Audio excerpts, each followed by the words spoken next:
A graça e a paz do nosso Senhor Jesus, amado irmão e amada irmã, Deus abençoe muito a vida de cada um de vocês.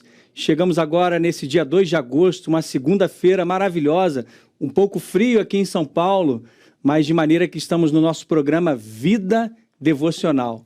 E o desejo do nosso coração, o desejo da Igreja Presbiteriana de Pinheiros é que você seja muito abençoado nessa manhã.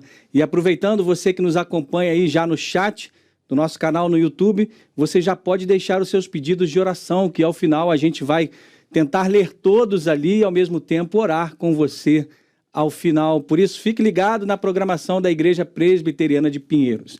No Vida Devocional de hoje, eu quero conversar com vocês, compartilhar a palavra de Deus a respeito da presença do Senhor na tempestade. Quando passamos por tempestades na vida, o Senhor está presente conosco o tempo todo. Por isso, o título da mensagem nessa manhã da devocional é O Senhor na Tempestade. Desde já, eu quero pedir para você buscar sua Bíblia aí, se ela não está do seu lado, corre, pega ou liga sua Bíblia aí no seu celular, no aplicativo de Bíblia que você deve ter provavelmente, mas ao mesmo tempo, enquanto você faz isso, abrindo a sua Bíblia no livro de Atos, no capítulo 27, nós vamos compartilhar ali do versículo 13 até o versículo 34. Atos 27, de 13 a 34. Enquanto você abre, eu quero dizer para você, se você não tem, você está perdendo. Essa aqui é a Bíblia Hebron, a sua Bíblia de meditação diária, onde nessa Bíblia super especial, já falei isso aqui uma outra vez, o verde ficou show de bola, né, gente? O nosso verde presbiteriano. E a Bíblia de meditação diária, a Bíblia Hebron, ela tem esses espaços aqui para anotação. Por isso você pode já adquirir a sua no site da editora Hebron. E aí assim, ou então aqui quando você vier no culto presencial, que já abriu, já liberou, tá bom demais, vem na nossa editora Hebron aqui adquirir a sua Bíblia. Sem mais delongas, irmãos, vamos abrir ali essa passagem e conversarmos sobre ela na sua leitura, que o Senhor abençoe a meditação nesta manhã. Diz assim o versículo 13 de Atos 27. Soprando brandamente o vento sul, e pensando eles ter alcançado o que desejavam, levantaram a âncora e foram costeando mais de perto a ilha de Creta. Entretanto, não muito depois, desencadeou-se do lado da ilha um tufão de vento chamado Euroaquilão. O navio foi arrastado com violência e, sem poder resistir ao vento, cessamos a manobra e nos fomos deixando levar. Passando ao abrigo de uma ilhota chamada Cauda, com dificuldade conseguimos recolher o bote. Tendo içado o bote, os marinheiros usaram de todos os meios para reforçar o navio com cabos de segurança e, temendo que fossem encalhar nos bancos de areia de Sirte, desceram as velas e foram à deriva. Açoitados severamente pela tormenta, no dia seguinte começaram a jogar a carga no mar, e no terceiro dia, nós mesmos, com as próprias mãos, lançamos ao mar a armação do navio. E não aparecendo, havia alguns dias, nem sol, nem estrelas, caindo sobre nós grande tempestade, dissipou-se afinal toda a esperança de salvamento. Havendo todos estado muito tempo sem comer, Paulo, pondo-se em pé no meio deles, disse: Senhores, na verdade era preciso terem me atendido e não partir de Creta para evitar esse dano e perda. Mas agora aconselho que tenham coragem, porque nenhuma vida se perderá, mas somente o navio. Porque esta mesma noite, um anjo de Deus, a quem pertenço e a quem sirvo, esteve comigo dizendo: Paulo, não tenha medo. É preciso que você compareça diante de César.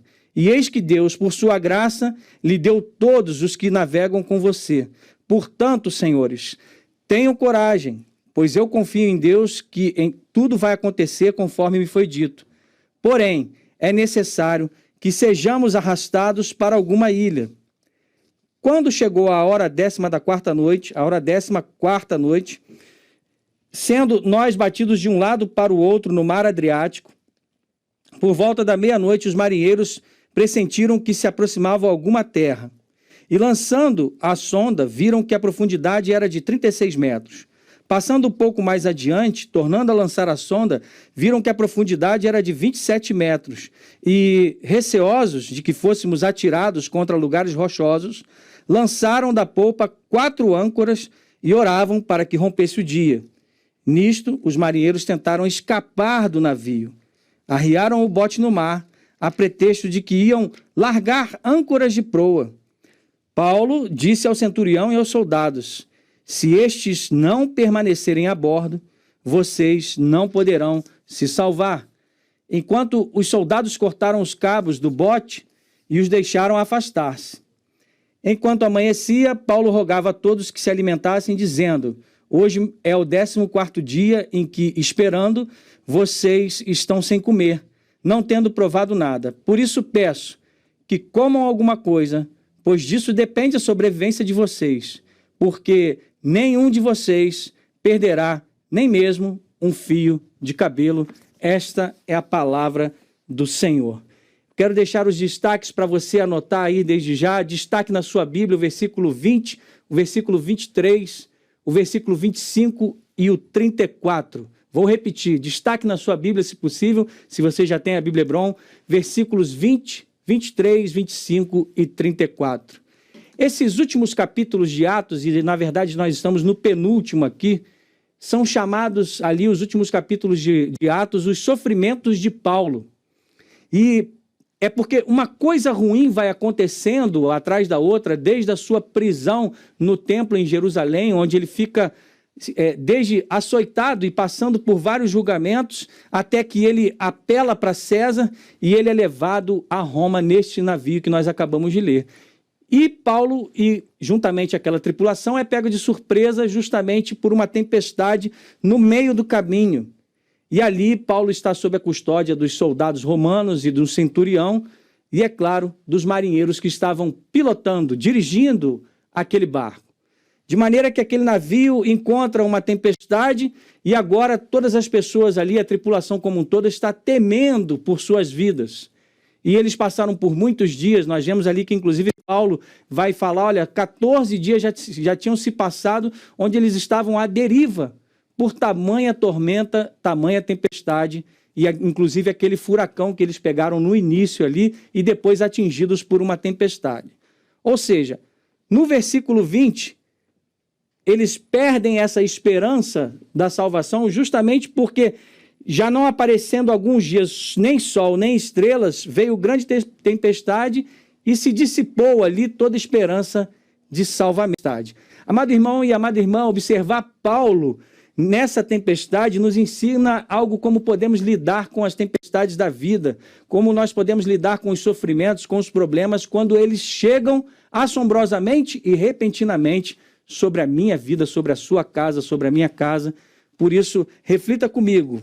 E durante essa viagem, Paulo vai dizer a todos que eles estão seguros. Vai virar para eles que estão naquela embarcação, que está sofrendo aquela tormenta, e vai dizer, olha, vocês estão seguros. Mas, ao mesmo tempo, nós vemos o drama do texto aqui, que os marinheiros, por um momento, tentaram fugir no bote e deixar o centurião, os soldados e os prisioneiros, o qual Paulo era um deles, à deriva, e provavelmente o navio naufragaria como naufragou, de modo que os marinheiros tentaram fugir, e aí Paulo vai dizer para eles, olha, se os marinheiros não permanecerem, nós não seremos salvos.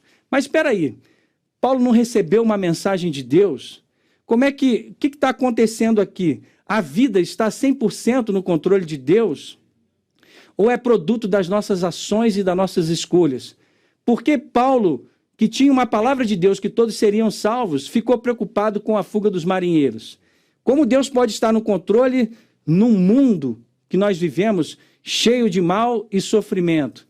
Essa reflexão nos mostrará o paradoxo da tempestade, o propósito da tempestade e a presença do Senhor na tempestade. Vou repetir. O paradoxo da tempestade da vida, o propósito da tempestade da vida para mim e para você, e a presença do Senhor na tempestade. Em primeiro lugar, o paradoxo da tempestade é justamente quando, no versículo 22, Paulo vai dizer assim, mas aconselho que tenham coragem, porque nenhuma vida se perderá, mas somente o navio. Então, o que a gente está vendo aqui? Paulo aconselhando aquelas pessoas, porque todos estavam tremendamente assustados. Paulo tinha recebido uma mensagem do anjo de Deus, ou seja, uma palavra da parte de Deus através desse anjo, para não ter medos, pois todos seriam salvos e só seria perdido o navio. E agora, Paulo está aqui diante dessa situação, e se você olhar para o versículo 30 e 31, você vai notar que esses marinheiros que tentaram escapar do navio, e Paulo descobre aquela situação, ele conta a situação para o centurião e aos soldados ao mesmo tempo, dizendo que eles precisavam permanecer no navio, senão eles não poderiam se salvar. Na verdade, o que Paulo estava tentando dizer é isso. Gente, sem esses marinheiros, vocês não vão poder lidar com um navio. Vocês são apenas soldados, não foram treinados para serem marinheiros. E ao menos que esses marinheiros permaneçam no navio, não poderemos ser salvos. Espere um pouco. Você notou algo aqui? Primeiro, Paulo tinha acabado de dizer que era absolutamente certo que Deus falou, que Deus planejou, ninguém vai morrer. E, ao mesmo tempo, se a gente olhar lá para Deuteronômio 18, 20, vai dizer que se o profeta falar e algo não acontecer, que aquele profeta seja morto. Ou seja, Paulo corre um risco aqui, porque ele está dizendo, Deus falou, ninguém vai morrer. E agora Paulo vira e diz assim, olha, é melhor esses marinheiros ficarem no mar. Vocês que são do exército de Roma, segurem esses marinheiros, porque senão a gente não vai poder ser salvo. Percebem agora, amado irmão e amada irmã, o paradoxo da tempestade, quando nós passamos pela tempestade da vida, quando sabemos que Deus está totalmente no controle, mas que nós somos responsáveis pelas nossas ações, e esse paradoxo é que eu e você vivemos todos os dias. Então, Paulo não teria mencionado essa palavra se ele não tivesse certeza de que Deus não permitiria que ninguém ali morresse. Mas ainda assim, ele vê o plano de fuga dos marinheiros e diz, esses profissionais do navio precisam permanecer, senão não seremos salvos. Como assim? Esse problema que a gente encontra aqui é a razão pela qual muitas vezes nós somos um ou outro nessa questão do paradoxo. Ou nós estamos, muitas vezes, do lado de acreditar que Deus está 100% no controle, ou muitas vezes nós só queremos dizer, não, nós estamos no controle da situação. E nesse texto que nós acabamos de ler aqui, você não vai encontrar Paulo dizendo, ei, vocês todos vão viver. Então, eu não ligo para o que vocês vão fazer, vocês podem fugir aí, os marinheiros, ó, se vocês quiserem sair no bote, Deus já disse que ninguém vai se perder, então está tudo sob controle. Eu vou ficar aqui passivo. E na nossa mente, meu amado irmão e minha irmã, muitas vezes é assim. Pensamos assim, se Deus está totalmente no controle, então o que fazemos não importa. As nossas escolhas não importam. Pelo contrário, Paulo, ele manteve muito bem essas definições desse paradoxo seguras em ambas as mãos da sua vida. Porque Paulo está dizendo justamente o seguinte, eu e você precisamos entender que 100% Deus está no controle das situações e nós somos 100% responsáveis por aquilo que fazemos. Entenda isso. Paulo está segurando essas definições na sua mão. E nós não podemos ser, muitas vezes, só 100% Deus está no controle e 0% eu não sou responsável. Ou, ao contrário, 100% eu estou no controle da minha vida e Deus não tem nada a ver com isso. Por isso que eu e você acreditamos e precisamos crer firmemente que as nossas escolhas têm consequências e elas importam. E Deus, ele não é limitado pelas nossas escolhas, mas ele que tem todo o controle da nossa vida nas suas mãos, ele vai transformar toda a situação para que nós possamos chegar ao propósito e ao objetivo que Deus quer para a minha e para a sua vida. Lembre-se de Abraão, lembre-se de Jacó, lembre-se de Davi e tantos outros. Eles erraram muitas vezes nas suas escolhas, acertaram também, e as suas escolhas tiveram consequências, e ainda assim, desses homens, Abraão, Jacó, Davi, Deus decidiu trazer Jesus Cristo, o Messias, através da raiz, da semente, da genealogia desses homens. Eles erraram, como eu disse, tiveram seus erros, consequências aconteceram, mas Deus os usou para trazer Jesus Cristo, o nosso Senhor. O Messias não era um plano B, o Messias sempre foi o plano A. Assim, é absolutamente crucial que quando a tempestade vier sobre mim e sobre você, e os problemas chegarem, você conheça esse paradoxo. Ou seja, o que eu faço importa, e o que eu tenho feito tem consequências, e ao mesmo tempo existe um plano de Deus que não está fora do controle, e que o Senhor está fazendo o que deve ser feito. Por isso, é muito importante você manter essas definições na sua mente e no seu coração. É a coisa mais prática do mundo crer assim. Deus é 100% responsável e controla tudo neste mundo. E eu também sou 100% responsável pelas minhas atitudes. Por isso, que em segundo lugar, eu e você podemos destacar nessa manhã o propósito da tempestade. Entendemos então o paradoxo. Deus está no 100% no controle, mas nós também somos responsáveis 100% pelas nossas atitudes. E qual é o propósito da tempestade na minha e na sua vida? Por que Deus envia essas tempestades? Por que Deus permite que o ser humano passe pelo sofrimento? Ele permite, meu irmão e minha irmã, para o nosso próprio bem. Pois o sofrimento, ele vai trazer uma experiência e um amadurecimento. Quando eu e você somos, como diz o reverendo Hernandes Dias Lopes, muito bem dito, somos matriculados nas escolas do deserto, é para que o nosso coração e o nosso caráter sejam forjados pelo fogo do Espírito Santo de Deus, pelo sol da justiça que é Cristo Jesus, que ilumina e dissipa todas as trevas. Nós assim somos forjados, depurados como o ouro deve passar pelo fogo e pelas tempestades. Experiência e maturidade. Por outro lado, também quando passamos pelas tormentas, nos tornamos mais piedosos. É bem certo que eu e você, quando estamos passando por tempestades na vida, nos aproximamos mais de Deus. Por isso, basta lembrar a história de José do Egito.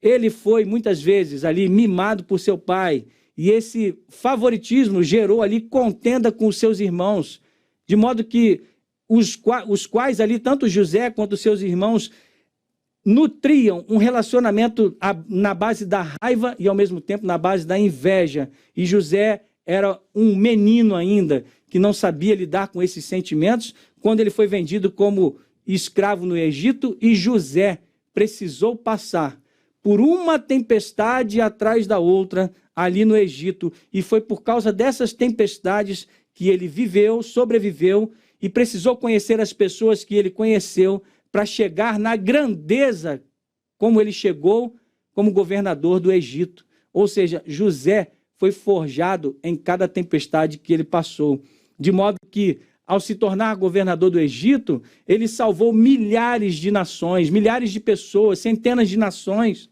e ao mesmo tempo ele pôde salvar a sua família da morte e da fome e curar o seu relacionamento com seus irmãos. As escolhas foram erradas.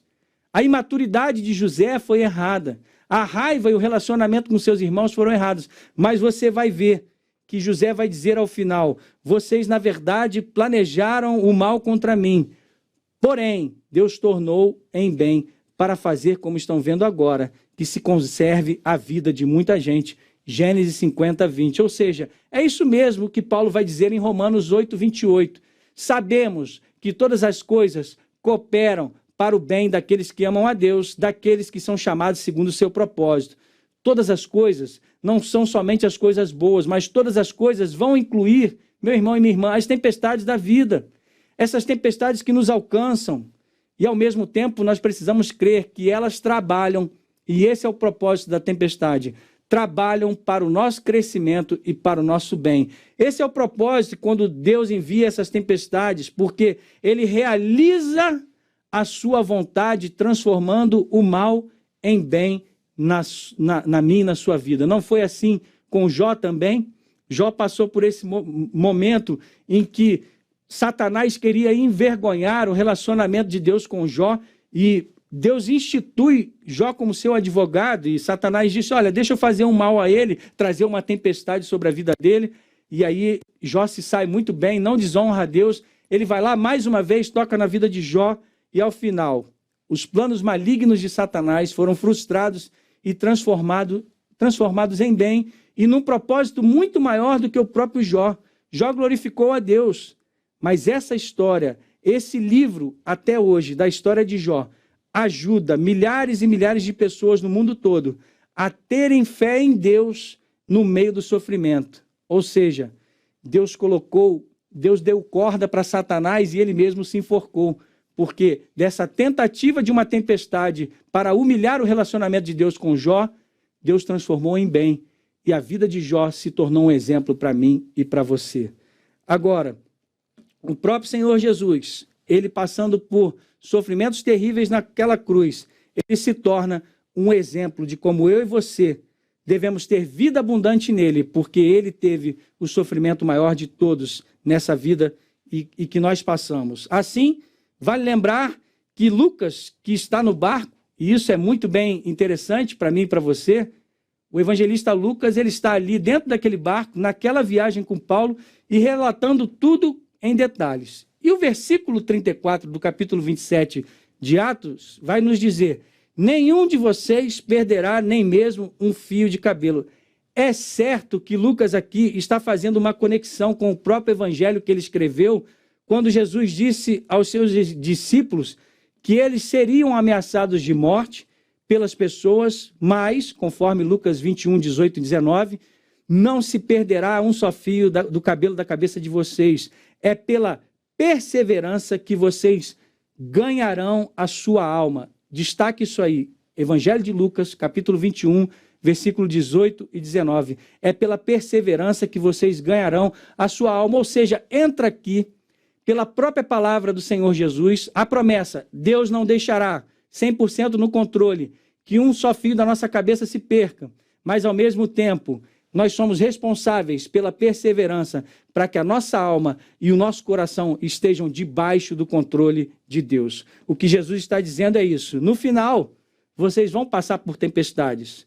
E se você não passar pela tempestade e não for perseverante, você não vai ganhar a sua alma, você não vai controlar o seu coração. É por isso, meu amado irmão e minha irmã, que se você vive para o seu trabalho, se você vive para o romance, se você vive jovem ou seja, qualquer pessoa que nos vê e nos assiste nessa manhã, se você vive para o sexo, se você vive para o dinheiro, se você se relaciona com essas coisas são a prioridade na sua vida, elas é que dominam o seu coração e você acaba não dominando, na verdade, a sua alma. É por isso que Jesus está dizendo: é preciso perseverar, colocar Deus na prateleira de cima, no topo do seu coração, reinando e controlando tudo, para que as outras coisas não dominem a sua alma. Por isso, em terceiro e último lugar, a presença do Senhor na tempestade. O sofrimento não vai fazer com que você ganhe a sua alma automaticamente, mas você precisa perseverar, como eu disse agora. E, dito isto, vale lembrar que esse é o terceiro naufrágio que Paulo está passando. É uma terceira tempestade, é um terceiro momento. Por isso que você precisa tomar o exemplo de Paulo como exemplo. Precisamos entender que a tempestade por si só, ela não vai fazer você uma pessoa melhor. Para alguns, a tempestade pode ser um caminho para uma eterna amargura, e para outros um lamento, e para outros até a pessoa vai se fortalecer e mudar. Em geral é isso. Para uns se tornam piores e outros se tornam melhores. Como diz o ditado: o mesmo sol que derrete a cera enrijece o barro. Entretanto, se nós olharmos para Paulo e entendermos a razão pela qual ele consegue sempre se sair melhor nas tempestades e nas perseguições da sua vida, e nessa específica fica muito claro. Paulo está praticando a presença de Deus no meio da tempestade. Olhe para o versículo 23 do capítulo 27 de Atos. Porque esta mesma noite, um anjo de Deus, a quem pertenço e a quem sirvo, esteve comigo. Essa é uma fala muito tocante. O Deus a quem pertenço. Paulo está usando a linguagem da aliança, linguagem de posse, de pertencimento. Paulo pertencia a esse Deus. E essa linguagem de aliança é usada para com o povo de Deus. Vocês serão o meu povo e eu serei o seu Deus. Você só usa essa linguagem de pertencimento com quem você tem intimidade, ou seja, minha esposa, meu filho, minha filha, meus pais. E aqui você vai ver Paulo praticando isso na tempestade, dizendo: eu sei que sou desse Deus, eu pertenço a Ele, Ele é o meu Deus e eu sou dele. Ele está comprometido comigo, por isso eu serei, e vocês que estão comigo aqui serão salvos. Por isso, meu amado irmão, minha irmã, pratique isso. Ter a certeza de que você pertence a Deus, te dar a condição de que você não vai falhar, mesmo você errando nas suas escolhas, porque Deus está no controle da sua vida, e por isso você não vai fazer uma bagunça com a sua vida, porque Deus, mesmo que a tempestade venha, mesmo que as nossas escolhas acabem, por início, numa situação de mal, Deus transformará em bem à medida que chegamos com o coração contrito e sincero diante dele. Por isso, como podemos saber que em meio à tempestade, Deus está conosco e não fomos abandonados? Aqui está como você pode saber que você não está sozinho. Você pode abrir a sua Bíblia, ou se quiser acompanhar aí, Mateus capítulo 12, versículo 40. Porque assim como Jonas esteve 3 dias e 3 noites no ventre do grande peixe, assim o Filho do Homem estará 3 dias e 3 noites no coração da terra. Jonas passou por uma tempestade e ele teve que ser lançado fora do barco, justamente porque ele fugia da tempestade, da ira de Deus. Quando ele fugiu da ordem de Deus de pregar a palavra. E ao contrário, o que nós vemos aqui é que Jesus está chamando a si mesmo de o Jonas definitivo, de o Jonas verdadeiro, o Jonas supremo. E o que ele quer dizer com isso? Existe uma tempestade que eu e você realmente merecíamos. Todos os seres humanos caíram no pecado e se afastaram da glória de Deus e não conseguem, sem a presença desse Deus, amar ao Senhor acima de todas as coisas, de todo o seu coração, alma e entendimento, e amar ao seu próximo como a si mesmo, se Deus não estiver governando o navio ou o barco do seu coração. E você precisa saber que foi porque Jesus passou 3 dias ali no coração da terra e ressuscitou ao terceiro, é que ele recebeu a tempestade de todas as tempestades, a ira definitiva de Deus sobre o pecado e a morte. E porque ele ressuscitou, nós podemos passar pelas tempestades da vida. Assim, quando eu e você sofremos, nós podemos entender que não é uma punição, mas é Deus exercitando o seu amor para que sejamos forjados e, ao mesmo tempo, passando pela tempestade, sabemos que ele está ao nosso lado, presente o tempo todo. Que Deus abençoe muito a sua vida e nessa manhã agora eu quero orar com você, que você saiba disso, que independente do paradoxo da tempestade, independente da situação dessa tempestade que vai forjar o seu coração, Jesus está no barco com você o tempo todo. Por isso eu quero olhar aqui no nosso chat, pedidos de orações, vamos ver se eu consigo. Orem pela Igreja Evangélica Batista do Cordeiro, vamos orar. Estamos aqui também, orem por mim, Deus sabe a minha necessidade, Eleni, vamos orar por você. Orações também por Lucas Eugênio, Marino Dionelo, Rafael Antônio, Marino e família. Adolfo, vamos orar sim. Orem por uma porta de trabalho para mim. Wanda, estamos com você, querida, vamos orar. Orem pela conversão da minha família, Elisângela, sim. Que Jesus esteja no barco da sua casa. Peço pelos meus medos no trabalho e na vida por causa do coronavírus. Está certo, precisamos orar sim para que Deus nos dê coragem de enfrentar essa tempestade. Por isso, amados irmãos, temos mais alguns links que apareceram aqui. E ao mesmo tempo, o meu filho Leonardo, diz aqui a Maria Borges, e assim por diante. São muitos pedidos e a nossa hora corre um pouquinho, mas Deus conhece, está registrado.